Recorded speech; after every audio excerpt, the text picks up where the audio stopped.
प्रश्न आहे आपण एस ब्लॉक एलिमेंट्स मध्ये रिएक्शन्स विथ अमोनिया स्टडी करणार आहोत. म्हणजे अमोनिया सोबत अल्कली मेटल्स आणि अल्कलाइन अर्थ मेटलच्या रिएक्शन समजून घेणार आहोत. सुरुवातीला आपण reactions with alkali metals means group फर्स्टच्या मेटल सोबत रिएक्शन्स करणार आहोत. आता अल्कली मेटल जेवढेही असतील म्हणजे आपण एम न डिनोट करणार आहोत. M for nothing but the lithium, sodium, potassium, rubidium and caesium. हे जे अल्कली मेटल्स असतात तर all alkali metal has tendency to react with ammonia. हे सर्वच्या सर्व अल्कली मेटल जे असतात हे हायली रिएक्टिव्ह असतात आणि हे आपण जर अमोनिया सोबत त्यांची ट्रीटमेंट केली तर हे अमोनिया लिक्विड अमोनियामध्ये डिझॉल्व होत असतात. त्याच्यामुळे all alkali metals Wien reacted with ammonia आपण X+Y मोल ऑफ अमोनिया सोबत त्यांची रिएक्शन्स करू. बरोबर आहे.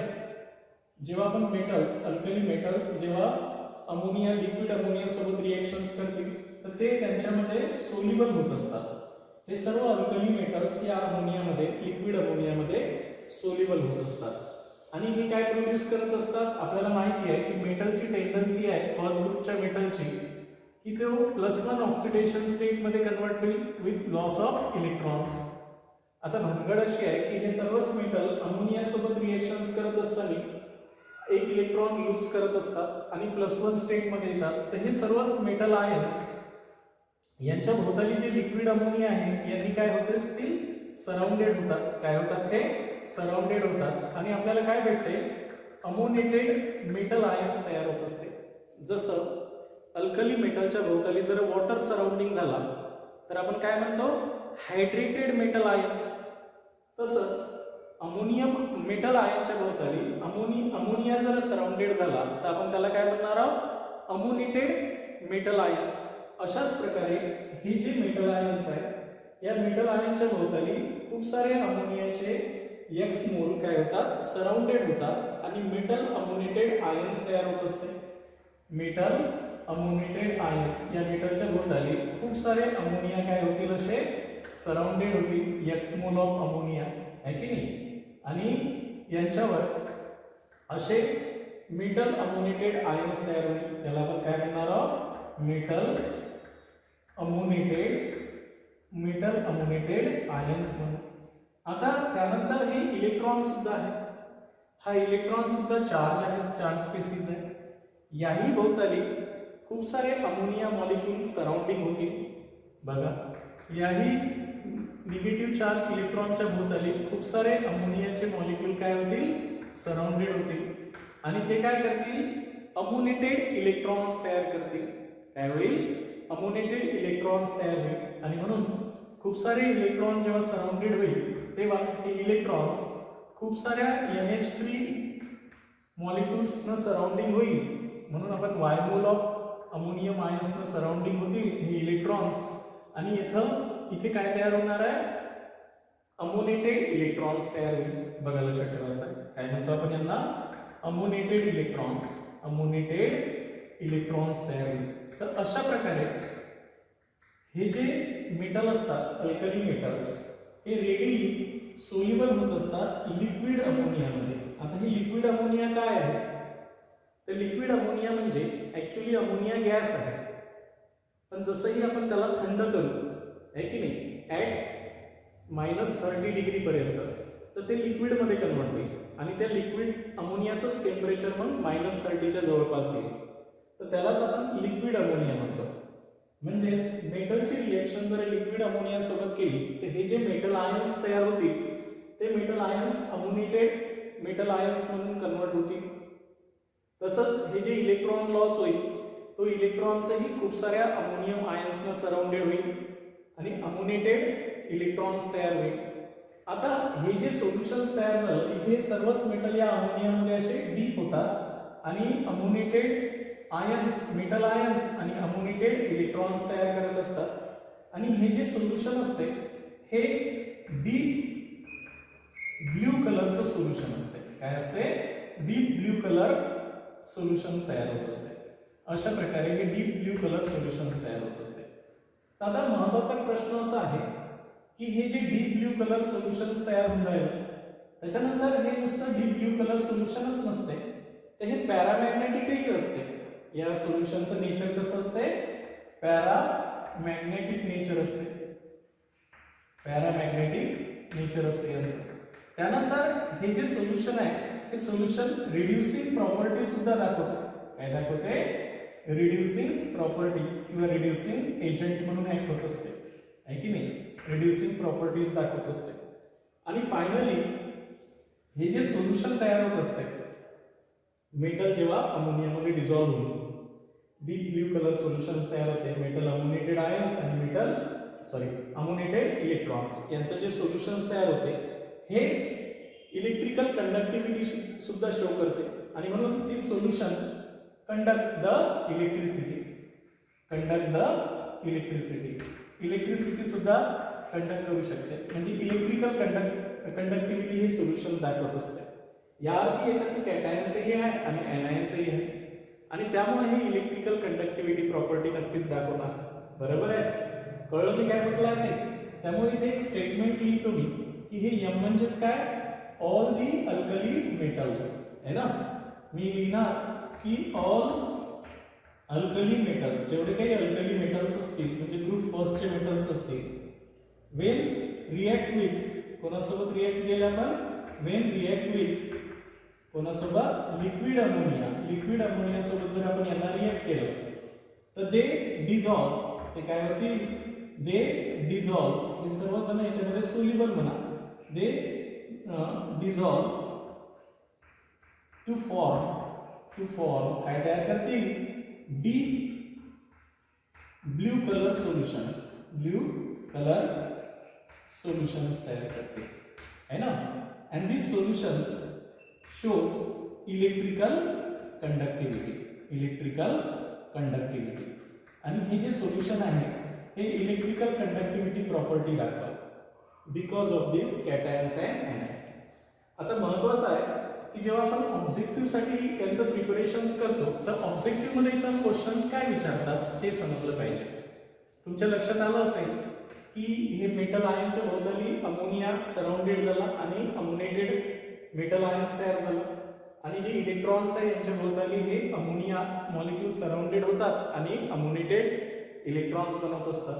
तर पहिला जे आपला ऑब्जेक्टिव्ह साठी क्वेश्चन्स असेल, नीट असो किंवा JEE असो, है की नाही, तर यांच्यासाठी जे क्वेश्चन्स आहेत ते आपल्याला असं विचारतात, the deep blue colour of this ammoniated solutions of alkali metals is due to, हे कशामुळे असेल?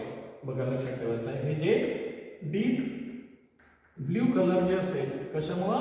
Deep blue colour of ammoniated solutions of alkali metals is due to काय आन्सर देसाल बरं? हे जे कलर आहे हे कशामुळे असते? एखाद्या सोल्युशन मध्ये फ्री इलेक्ट्रॉन्स असेल त्याच्यामुळे असते आणि म्हणूनच आपण काय करतो? अमोनिएटेड इलेक्ट्रॉन्स मुळे यांचा डीप ब्ल्यू कलर येते, अमोनिएटेड मेटल आयन्स मुळे यांचा कलर नाहीये, यांचा कलर कशामुळे आहे? This free electrons which is ammoniated, जो अमोनिएटेड मॉलिक्यूलनी सराउंडेड आहे त्यांच्यामुळे यांचा कलर असते आणि म्हणून यांचा करेक्ट आन्सर काय लिहिसाल?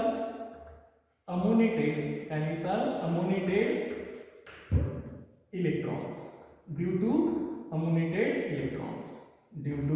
अमोनिएटेड इलेक्ट्रॉन्स, हे याचं करेक्ट आन्सर राहील। दुसरा आपल्याला क्वेश्चन असा राहणार आहे की the paramagnetic nature of this ammoniated solution of alkali metals, काय म्हटलं मी? पॅरामॅग्नेटिक नेचर, हे पॅरामॅग्नेटिक नेचर जे असेल कोणाचं? या अमोनिएटेड अल्कली सोल्युशनचं, है ना, अल्कली मेटल सोल्युशनचं, हे सुद्धा कशाने राहणार आहे? It is due to the, काय आन्सर देसाल? Due to ammoniated electrons. Paramagnetic nature केव्हा असते? ज्यावेळेस फ्री इलेक्ट्रॉन्स असणार आहे त्यांच्यामध्ये, तर त्यावेळेस त्यांचं पॅरामॅग्नेटिक नेचर राहील आणि म्हणून यांचं जे पॅरामॅग्नेटिक नेचर असते हे कशामुळे असते?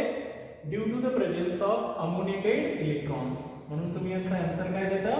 Due to the presence of ammoniated electrons यांच्यामध्ये सुद्धा अमोनेटेड इलेक्ट्रॉन्स असल्यामुळे हे पॅरामॅग्नेटिक इन नेचर दाखवते. त्यानंतर यांची रिड्युसिंग कॅरेक्टर किंवा रिड्युसिंग प्रॉपर्टीज ही असेल that this is due to the हे रिड्युसिंग प्रॉपर्टी सुद्धा यांची कशामुळे असेल due to the presence of ammoniated electrons. हे सुद्धा अमोनेटेड इलेक्ट्रॉन्स मुळेच असेल. अमोनेटेड इलेक्ट्रॉन्स क्लिअर आहे. फक्त यांची जी इलेक्ट्रिकल कंडक्टिव्हिटी असेल है ना इलेक्ट्रिकल कंडक्टिव्हिटी तर हे electrical conductivity is due to हे कशामुळे राहील हे both these ions metal ammoniated ions and ammoniated electrons. हे कशामुळे राहणार आहे मेटल अमोनेटेड आयन्स हे जे मेटल अमोनेटेड आयन्स तयार झाले अँड अमोनेटेड इलेक्ट्रॉन्स कशामुळे राहणार आहे अमोनेटेड इलेक्ट्रॉन्स. अमोनेटेड इलेक्ट्रॉन्स क्लिअर झालं मी काय सांगितलं आहे ते. तर तुमच्या लक्षात आलं असेल की जेवढे काही अल्कली मेटल्स असतात हे ग्रुप फर्स्टचे जे मेटल असतात हे हायली रिएक्टिव्ह मेटल आहे आपल्याला माहिती आहे. दिस metal dissolve with liquid ammonia to produce metal ammonated ions and ammonated electrons. Other all alkali metals readily react with ammonia and they dissolve to produce deep blue color solutions of ammonia with metals, and these solutions are paramagnetic in nature and they are electrical, they shows electrical conductivity. And this deep blue color is due to the ammonated electrons. Paramagnetic nature of this compound is due to the ammonated electrons. Another reducing properties of these elements is due to the ammonated electrons, and their electrical conductivity is due to the ammonated metal ions and ammonated electrons. Clear आहे मी काय सांगितलं आहे ते. त्याच्यामुळे तुमच्या लक्षात आलं पाहिजे की आपण हे जे प्रॉपर्टी समजून घेत राहिलो तर नेमके ह्या प्रॉपर्टी कशावर डिपेंड आहे ते. आता काय होते की हे जे अमोनेटेड सोल्युशन्स आहेत हे कॉन्सन्ट्रेट हे डायल्यूट सोल्युशन आहे सध्या. ज्यावेळेस हे कॉन्सन्ट्रेट सोल्युशन मध्ये कन्वर्ट होईल बघा हे जे अमोनेटेड सोल्युशन्स आहेत when it is stand for the long time बऱ्याच वेळासाठी जर ते सोल्युशन तसंच ठेवलं तर इट गेट इव्हॉपरेट. ते इव्हॉपरेट होत असते म्हणजे त्याच्यातून अमोनिया हायड्रोजन गॅस निघून जाते and it converted into the metal amine. कशामध्ये कन्वर्ट होते metal amides. Means these metal ammonated ions हे जे मेटल अमोनेटेड आयन्स आहेत हे जर आपण लॉंग टाइम साठी हे जर तसेच ठेवले तर दे गेट इव्हॉपरेटेड आणि they converted into metal amine. कशात कन्वर्ट होतील हे metal amide with evolutions of hydrogen gas. त्याच्यामधून हायड्रोजन गॅस निघून जाईल आणि हे कशात कन्वर्ट होतील मेटल अमाइड मध्ये कन्वर्ट होतील. आणि this metal amides are bronze colour solutions. हे कोणत्या कलरचं असते bronze colour. Means this ammoniated metal ion solutions is deep blue colour solutions. हे कोणतं असते डीप ब्ल्यू कलर सोल्युशन असते. while on standing for the long time then this ammonated solution get evaporated. he evaporated होते आणि then it become concentrate. हे concentrate होते हे dilute असते हे concentrate होत असते after evaporations and it converted into the metal amides. this metal amide solution is bronze color. हे कसं असते ब्रॉन्झ कलर सोल्युशन्स तयार कन्वर्ट होते म्हणजे ब्ल्यू कलरचं कन्वर्शन ब्रॉन्झ कलर मध्ये होते आणि which is diamagnetic in nature. हे काय असते डायमॅग्नेटिक इन नेचर. याचं नेचरही बदलते आणि ते डायमॅग्नेटिक नेचर मध्ये कन्वर्ट होत असते. तर अशा प्रकारे हे जे अल्कली मेटल्स असतात ते या अमोनिया सोबत रिएक्शन्स करून अशा टाइपची प्रॉपर्टी दाखवतात. आता इंटरेस्टिंग गोष्ट आहे की आपल्याला माहिती आहे की कोणताही अल्कली मेटल जो असतो हा कोणताही अल्कली मेटल असो हा अमोनिया सोबत डिझॉल्व होते. पण आपल्याला माहिती आहे की हा जो लिथियम आहे हा नेहमी एनामेलस बिहेवियर दाखवत असतो कोणत्याही रिएक्शन्स मध्ये. यांची प्रॉपर्टी बाकीच्या मेटलपेक्षा थोडीशी वेगळी असते. त्याच्यामुळं आपण जरा वेपर फेज मध्ये वेपर फेज मध्ये अमोनिया सोबत जर यांची रिएक्शन्स केली कोणासोबत वेपर फेज अमोनिया सोबत. हे लिक्विड अमोनिया होता. आपण जरा या लिथियम मेटलची आहे की नाही हॉट लिथियम मेटलची रिएक्शन्स कोणासोबत केली अमोनिया वेपर सोबत केली वेपर फेज मध्ये. यांना जर हीट केलं तर यांच्यापासून लिथियम इमाइड तयार होत असते. काय तयार होते Li2NH लिथियम इमाइड नावाचा कंपाऊंड तयार होतो. कोणता lithium imide with liberation of hydrogen gas. याला आपण काय म्हणतो लिथियम इमाइड तयार होत असते. व्हाईल ऑल अदर मेटल्स बाकीचे जर मेटल्स तुम्ही इथे घेतले बरोबर आहे म्हणजे कोणते सोडियम म्हणा पोटॅशियम आणि यांची हॉट कंडिशन्स मध्ये यांच्या वेपर फेज अमोनिया सोबत लिक्विड फेज अमोनिया नाही म्हटलं मी वेपर फेज अमोनिया सोबत जर रिएक्शन्स केली आहे की नाही तर हे काय तयार करतात अमाइड तयार करतात. सोडियम अमाइड तयार होईल NH2 सोडियम अमाइड तयार होईल with liberation of H2 gas. अशा प्रकारे हे टॉईस करावं लागेल हे टॉईस ठीक आहे. अशा प्रकारे सोडियम अमाइड तयार करेल. पोटॅशियम जरी घेतला आपण पोटॅशियम मेटलची वेपर फेज अमोनिया सोबत जर हीटिंग केली तर आपल्याला काय भेटणार आहे पोटॅशियम अमाइड तयार होईल. म्हणजे बाकीचे सर्व काय तयार करतात अमाइड तयार करतात पण लिथियम काय करते इमाइड बनवते. काय बनवते इमाइड. तर ही क्वेश्चन्स मध्ये लक्षात ठेवायचं आहे. पण इथे कंडिशन चेंज झाली वेपर फेज. ही कोणती फेज होती लिक्विड फेज अमोनिया बरोबर आहे. अशा प्रकारे तर हे मी तुम्हाला यांचं डिटेल इन्फॉर्मेशन समजावून सांगितली. ऑब्जेक्टिव्हचे क्वेश्चन्स तुम्हाला ह्या टाइपचे येतात तेही समजावून सांगितले. आता आपण अल्कली अर्थ मेटल सोबत यांची रिएक्शन्स करू. हे तर अल्कली मेटल सोबत केली आपण बरोबर आहे. अशीच आता आपण अल्कलाइन अर्थ मेटल सोबत यांची रिएक्शन्स करू. ते बघा ते समजून घेऊ. आता आपण काय करणार आहोत अल्कलाइन अर्थ मेटल सोबत रिएक्शन सेम होणार आहे की नाही. त्याच्यामुळे आता मी सेकंड जेव्हा अमोनियाची रिएक्शन्स कोणासोबत करणार आहोत अल्कलाइन अर्थ मेटल्स कोणासोबत अल्कलाइन अर्थ मेटल्स सोबत आपण यांची रिएक्शन्स करू. अल्कलाइन अर्थ मेटल्स म्हणजे कोणते ग्रुपचे मेटल्स ग्रुप सेकंड मेटल. आता मी एक स्टेटमेंट लिहितो म्हणजे तुमच्या लक्षात आलं असेल की similar to the alkali metals. जसं अल्कली मेटल्स रिएक्शन्स करतात आणि alkali metal ammoniated ions and ammoniated electrons तयार करतात तसंच हे अल्कली अर्थ मेटल सुद्धा म्हणजे ग्रुप सेकंडचे मेटल सुद्धा सेम प्रॉपर्टी दाखवत असतात बरोबर आहे.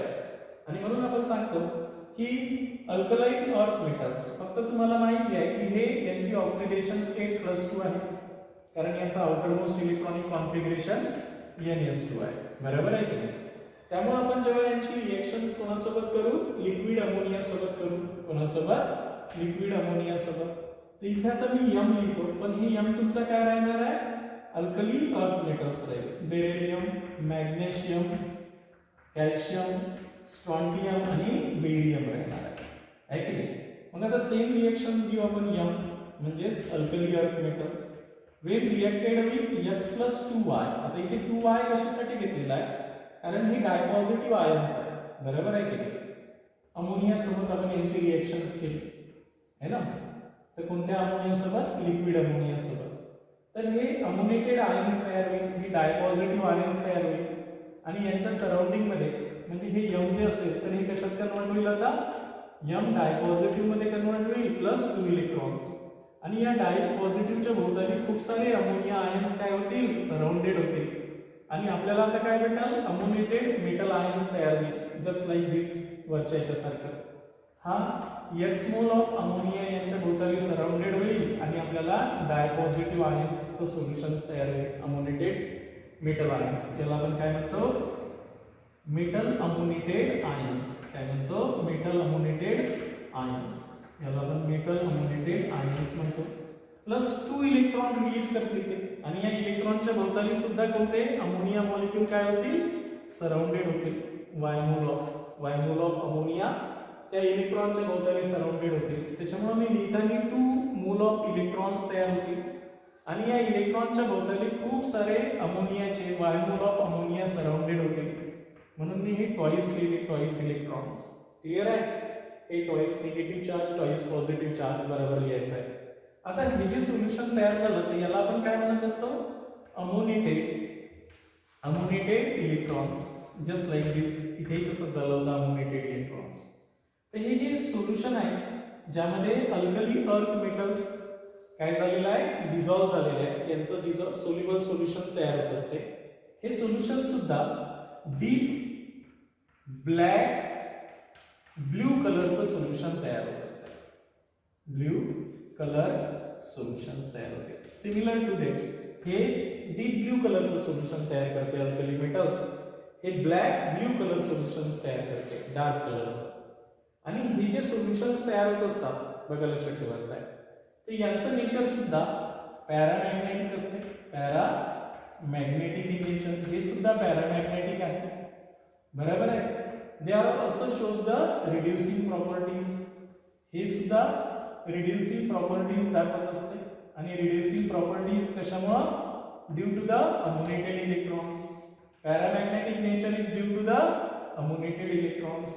And color property is also due to the ammonated electrons, and they shows electrical conductivity. And this electrical conductivity is due to the electrical conductivity कशामुळे राहणार आहे? Due to the metal ammonated ions and ammonated electrons. यांच्यामुळे त्यांची काय राहणार आहे? Conductivity आहे. Clear झालं?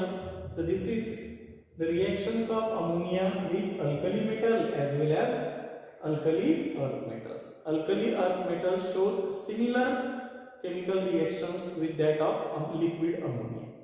Clear झालं? तर याच्यावर तुम्हाला ही जी क्वेश्चन्स आहे, कलर, पॅरामॅग्नेटिक, रिड्युसिंग प्रॉपर्टी किंवा इलेक्ट्रिकल कंडक्टिव्हिटी हे कशामुळे असेल यावर तुम्हाला ऑब्जेक्टिव्ह क्वेश्चन्स विचारणार आहे. समजलं इथपर्यंत?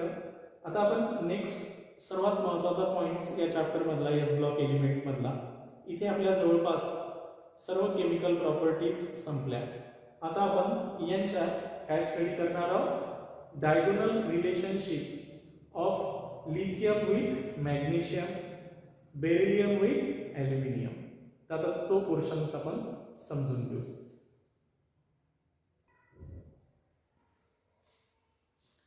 बघा आता लक्ष द्या, आपण नेक्स्ट समजून घेणार आहोत डायगोनल रिलेशनशिप. काय पाहणार आहोत आता?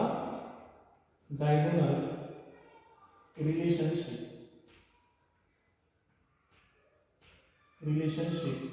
Between lithium and magnesium. आता बघा, हे जे डायगोनल रिलेशनशिप आहे पहिल्यांदा काय आहे हे समजून घेऊ आपण जर पिरियोडिक टेबल मध्ये पाहिलं तर फर्स्ट ग्रुपचे जे मेटल्स आहेत म्हणजेच कोणते? लिथियम, सोडियम, पोटॅशियम, रुबिडियम आणि सीझियम. तसंच सेकंड ग्रुपचे जर मेटल्स आपण पाहिले, सेकंड ए ग्रुपचे मेटल्स पाहिले म्हणजे अल्कली अर्थ मेटल्स, तर बेरिलियम, मॅग्नेशियम, कॅल्शियम, स्ट्रॉन्टियम आणि बेरियम. तसंच थर्ड ए ग्रुप म्हणजे पी ब्लॉक. पी ब्लॉक मध्ये आलं तर आपण थर्ड ए ग्रुप येते. या थर्ड ग्रुप मधले जर एलिमेंट्स पाहिले, बोरॉन, ॲल्युमिनियम, गॅलियम, इंडियम, थायलियम, बैंगन, आलू, गांजरी, थायली. त्याच्यानंतर फोर्थ ए ग्रुपचे जर एलिमेंट्स आपण पाहिले, दॅट इज कार्बन, सिलिकॉन, कार से गए सन प्रभु, है की नाही? कार्बन, सिलिकॉन, जर्मेनियम, टीन आणि लीड. त्याच्यानंतर सिक्स्थ ए ग्रुपचे एलिमेंट्स जर आपण पाहिले, है की नाही? ऑक्सिजन, सल्फर, सेलेनियम, टेल्युरियम, पोलोनियम, ओससे एको. आता तुम्ही जर हे एलिमेंट स्टडी केले तर जे आपण म्हणतो की फर्स्ट ए ग्रुप मधला जो पहिला मेंबर आहे, सेकंड ए ग्रुप मधला जो पहिला मेंबर आहे, थर्ड ए ग्रुप मधला जो फर्स्ट मेंबर आहे, तर बेसिकली जर आपण पाहिलं तर हे सेकंड पिरियडचे एलिमेंट आहे आणि हे थर्ड पिरियडचे एलिमेंट आहे. हे सेकंड पिरियडचे झाले, हे थर्ड पिरियडचे एलिमेंट झाले. तर जे एलिमेंट एकाच ग्रुपमध्ये येतात ते सिमिलर प्रॉपर्टी दाखवत असतात, असा नियम आहे. म्हणूनच आपण पिरियोडिक टेबल बनवलेला आहे. पिरियोडिक टेबलचं म्हणणं काय आहे की हा जो एलिमेंट आहे ते सर्वच एलिमेंट जवळपास त्यांची जी प्रॉपर्टीज असेल तर त्यांचं ग्रेडेशन सिमिलर असेल, सेम प्रॉपर्टी दाखवते. The element present in the same group shows similar in properties, तो सारख्या प्रॉपर्टी दाखवत असेल. पण तुम्ही पहा की हे जे सेकंड पिरियडचे एलिमेंट आहे, फर्स्ट एलिमेंट्स, हे त्यांच्या रेस्ट ऑफ द फॅमिली मेंबरपेक्षा डिफरंट बिहेवियर दाखवत असतात. त्याच्यामुळे प्रत्येक इनऑर्गॅनिक केमिस्ट्रीचं चॅप्टर स्टडी करत असताना असा क्वेश्चन येणारच आहे की boron shows anomalous behaviour from their rest of the family member, carbon shows anomalous behaviour from their rest of the family members, oxygen shows anomalous behaviour from the rest of the family members. इकडे fluorine जरी घेतला, 7th group मध्ये काय घेतला आपण, fluorine, chlorine, bromine, iodine and astatine. तर fluorine shows anomalous behaviour from the rest of the family member. म्हणजे हे जे सेकंड पिरियडचे एलिमेंट असतात यांच्या प्रॉपर्टीज आणि खालचे जे मेंबर आहे यांच्या प्रॉपर्टीमध्ये थोडासा डिफरन्स असतो, आहे की नाही.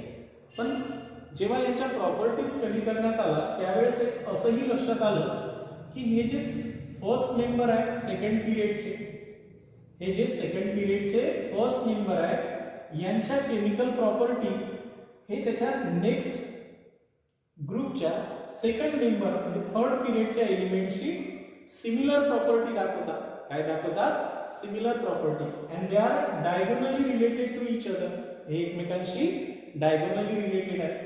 म्हणून लिथियम मॅग्नेशियम सारख्या प्रॉपर्टी दाखवतो. लिथियम फर्स्ट ए ग्रुपचा जो मेंबर आहे हा सेकंड ए ग्रुपच्या सेकंड मेंबर सोबत काय दाखवतो, डायगोनल रिलेशनशिप दाखवतो, म्हणजे सारख्या सारख्या प्रॉपर्टी दाखवत असतो. तसंच सेकंड ए ग्रुपचा बेरिलियम हा थर्ड ए चा जो सेकंड मेंबर आहे त्यांच्याशी सिमिलर केमिकल प्रॉपर्टी दाखवत असतो. म्हणून बेरिलियम हा ॲल्युमिनियमशी डायगोनली रिलेटेड आहे. तसंच जो फर्स्ट मेंबर आहे थर्ड ए ग्रुपचा म्हणजे बोरॉन हा फोर्थ ए ग्रुपच्या सिलिकॉन सारख्या प्रॉपर्टी दाखवत असतो, बरोबर आहे. तसंच जो फोर्थ ए ग्रुपचा कार्बन आहे तो फिफ्थ ए थर्ड झालाय, कार्बन झाल्यानंतर नायट्रोजन पाहिजे होता आपला, फिफ्थ ए ग्रुप विसरलो होतो आपण, नायट्रोजन, त्याच्यानंतर phosphorus, arsenic, antimony, Nana Patekar असं आणि सर भाई आहे ना. आणि नंतर मग 6th ए ग्रुप येते, कोणता ग्रुप येते, 6th ए ग्रुप येते, ऑक्सिजन, सल्फर, सेलेनियम, टेल्युरियम, पोलोनियम. त्याच्यानंतर 7th ए ग्रुप येत असते, halogens family, fluorine, chlorine, bromine, iodine आणि एस्टेट. तर हा जो नायट्रोजन हा कार्बन जो आहे हा फॉस्फरस सारखी प्रॉपर्टी दाखवतो diagonally. Nitrogen shows similar property with that of sulphur. Means this element are diagonally related to each other. अशा प्रकारे आता हे जे डायगोनल रिलेशनशिप असते हे कशामुळे असते आणि हे जे सेकंड मेंबर आहे हे एनामिलस बिहेवियर कशामुळे दाखवत असतात त्यांच्या रेस्ट ऑफ द फॅमिली मेंबरपेक्षा, ते आपण पहिल्यांदा समजून घेऊ. म्हणजे आपण समजून घेऊन राहिलो की lithium shows similar property with that of magnesium, आहे की नाही. आणि this two elements are diagonally related to each other. आता हे जे लिथियम आणि मॅग्नेशियमचं डायगोनल रिलेशनशिप आहे हे कशामुळे आहे हे आपण समजून घेऊ, लक्षात ठेवायचं आहे.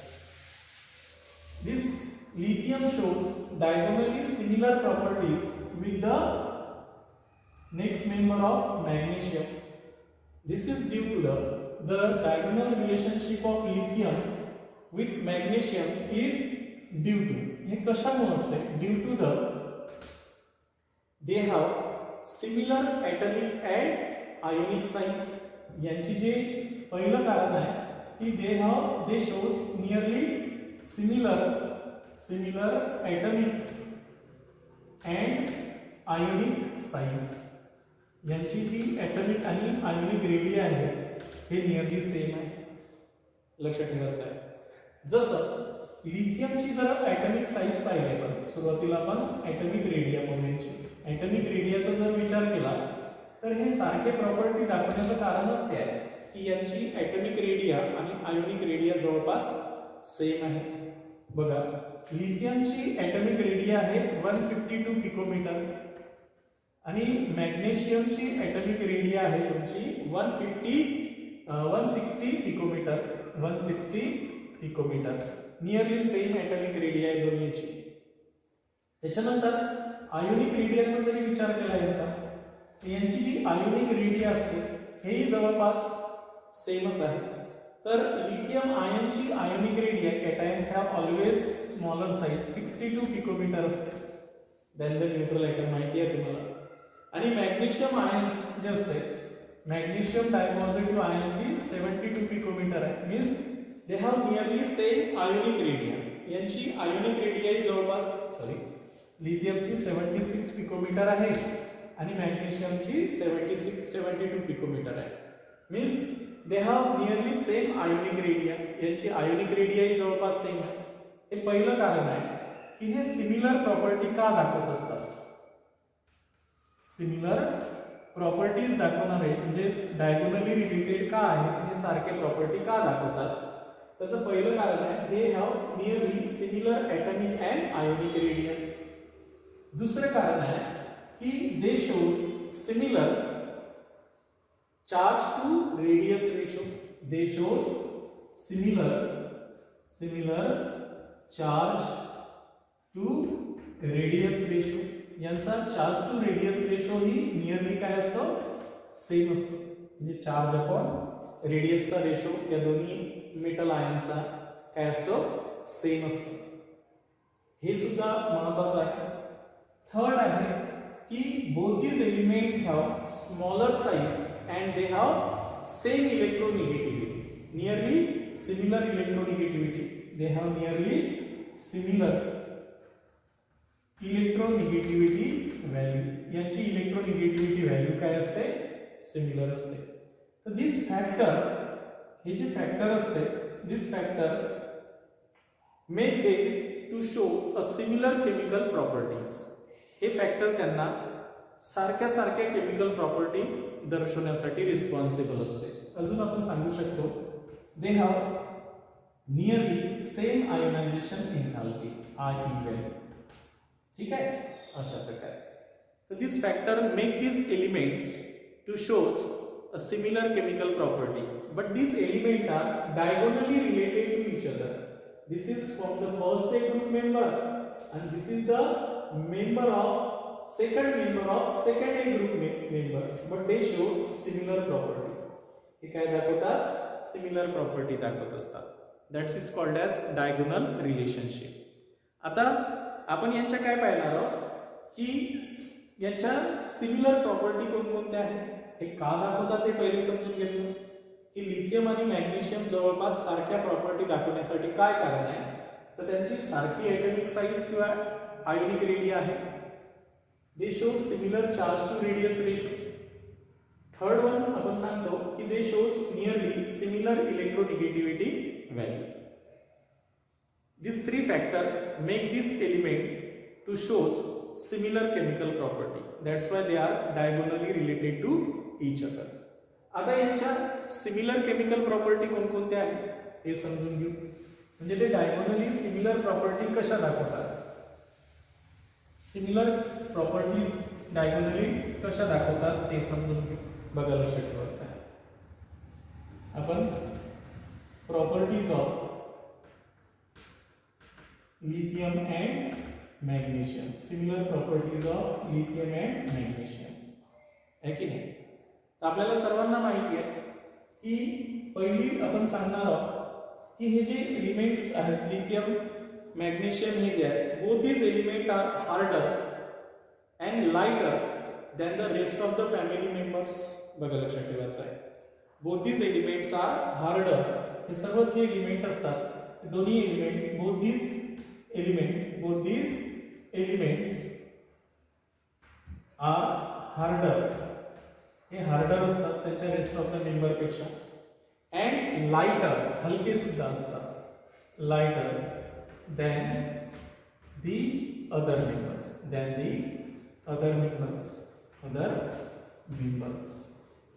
ठीक आहे, हे लक्षात आलं असेल तुमच्या. त्यानंतर जे यांच्या आपण प्रॉपर्टी समजून घेणार आहोत, तर ग्रुप फर्स्ट मध्ये आपला कोण आहे, लिथियम आहे आणि इथे आपण ग्रुप सेकंड मध्ये कोणता आहे आपला मॅग्नेशियम.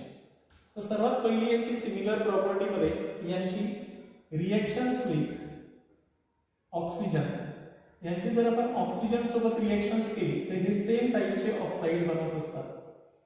जसं आपण लिथियम जर घेतला आणि या लिथियमची रिएक्शन्स आपण एअर मधल्या ऑक्सिजन सोबत केली तर लिथियम ऑक्साईड तयार होतो. लिथियम परऑक्साईड किंवा सुपर ऑक्साईड बनवत नाही, ही माहिती आहे तुम्हाला. Smaller size cation combine with smaller size anion. Similarly, magnesium, the second group member, shows similar behavior. They also combines with oxygen to form metal oxide, magnesium oxide. हे सुद्धा magnesium oxide तयार करते. Both these metals do not form peroxide and superoxide. म्हणून हे same oxide बनवत असतात. पण बाकीचे जे मेंबर आहेत या लिथियमच्या खालचे हे परऑक्साईड सुपरऑक्साईड बनवतात, हे आपण ऑलरेडी स्टडी केलेलं आहे. बरोबर आहे. दुसरी गोष्ट यांचे कार्बोनेट्स, मेटल कार्बोनेट्स, यांचे जे मेटल कार्बोनेट्स असतात हे जर आपण यांचं कंपॅरिझन केलं ग्रुप फर्स्ट आणि ग्रुप सेकंडचे जे मेटल कार्बोनेट्स आहेत, म्हणजे लिथियम कार्बोनेट Li2CO3 आणि magnesium carbonate MgCO3. when both these carbonated are heat, यांना जर आपण हीट केलं at high temperature तर ते readily decompose, हे डिकम्पोज होत असतात. while the other carbonate of these members, म्हणजे सोडियम पोटॅशियमचे कार्बोनेट किंवा कॅल्शियमचे कार्बोनेट याला जर हीट केलं तर ते डिकम्पोज होणार नाही, है ना. तर हे दोन्ही डिकम्पोज होतात and produces lithium oxide and carbon dioxide असं तयार करतील ते.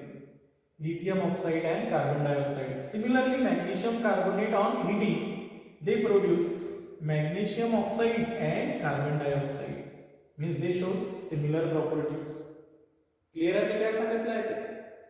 त्यानंतर both these are shows deliquescent property. काय दाखवतात? deliquescent property. हे दोन्ही deliquescent property दाखवत असतात. deliquescent properties. ठीक आहे, डायगोनली रिलेटेड आहे ते सांगून राहिले. त्यानंतर नेक्स्ट आपण यांच्या प्रॉपर्टी मध्ये हे जे ग्रुप फर्स्ट मध्ये, आता इथे जागा नसल्यामुळे मी पुन्हा लिहितो, ग्रुप फर्स्टचा लिथियम आणि ग्रुप सेकंडचा magnesium. Reactions with nitrogens, reactions with nitrogen सोबत जर यांची रिएक्शन्स केली तर लिथियम सुद्धा, लिथियम जेव्हा आपण नायट्रोजन सोबत रिएक्शन्स करतो तर आपल्याला माहिती आहे की लिथियम नायट्राइड तयार होत असते. Li3N ट्वाइस करावं लागेल, हे 6 लिथियम नायट्राइड बनते. Similarly magnesium metals on treated with nitrogens, हे जे लिथियम मेटल्स जसा नायट्रोजन सोबत कंबाईन होऊन लिथियम नायट्राइड बनवतो तसाच मॅग्नेशियम नायट्रोजन सोबत कंबाईन होऊन सुद्धा मॅग्नेशियम नायट्राइड तयार करत असतो. Mg3N2 तयार होते, है ना. त्याच्यामुळे ते आपल्याला थ्राईस घ्यावं लागणार आहे अशा प्रकारे. while other metals of alkali metal do not combine with nitrogens, है ना. इथपर्यंत समजलं, लक्षात आलं. त्यानंतर हे जे यांचे जे क्रिस्टलायझेशन होत असते, म्हणजे यांचे जे क्लोराइड्स आहेत कोणाचे, या अल्कली ग्रुप मेटलचे मेटल क्लोराइड्स, यांचे जे मेटल क्लोराइड्स आहेत, मेटल क्लोराइड्स ऑन क्रिस्टलायझेशन्स, यांचं जर क्रिस्टलायझेशन झालं तर यांच्या क्रिस्टल स्ट्रक्चर मध्ये they form the hydrated crystal structure. दोघांची टेंडन्सी असते की हायड्रेटेड क्रिस्टल स्ट्रक्चर तयार करायचे. लिथियम क्लोराइड ट्वाइस H2 आहे की नाही. त्यानंतर इथे जर आपण लिथियमचा ऐवजी मॅग्नेशियम घेतला असता, lithium chloride hydrated, magnesium chloride 8H2 असे हे हायड्रेटेड मेटल क्लोराइड तयार करत असतात. ठीक आहे. तर दीज सिमिलरिटीज, हे साऱ्या सिमिलरिटीज कशामुळे असते? Due to their same atomic और ionic radii, they have nearly same charge to radius ratio and they shows nearly same electronegativity. That's why they shows different behaviour. Also आपण जर पाहिलं तर यांचे जर हॅलाइड्स असेल तर LiCl आणि MgCl2 R covalent in nature. हे दोघेही कोव्हॅलंट कॅरेक्टर दाखवत असते रॅदर दॅन आयोनिक कॅरेक्टर, आहे की नाही. This similarities is due to the smaller size. They have similar size, they have similar charge to radius ratio, and they have nearly same electronegativity. This is called as, that's why they show similar property, and hence they are diagonally related to each other.